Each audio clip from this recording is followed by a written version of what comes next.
नागपुरात नैसर्गिक तलावात बाप्पाच्या विसर्जनावर बंदी घालण्यात आली। फुटाळा अंबाझरी शुक्रवारी तर सोनेगाव तलाव पत्रे लावून बंद करण्यात आलाय। नागपुरात विसर्जनासाठी 419 कृत्रिम तलाव आहेत। याचा आढावा घेतला आमच्या प्रतिनिधींनी, पाहूया।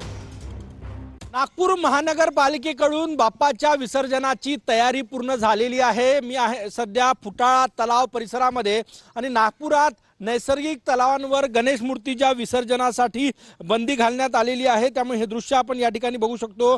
सगळे नैसर्गिक तलाव जे आहे ते टिनाचे पत्रे लावून बंद करण्यात आलेले आहे। कुणालाही आत श्री गणेश मूर्तीचं विसर्जन जे आहे ते करता येणार नाही।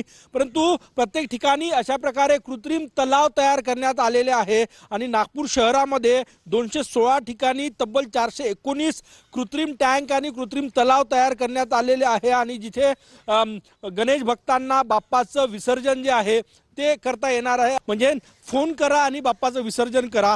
फिरत्या विसर्जन वाहनाची व्यवस्था सुद्धा नागपूर महानगरपालिकेकडून करण्यात आली आहे। कॅमेरामॅन सचिन सयामसह गजानन उमाटे, TV9 मराठी।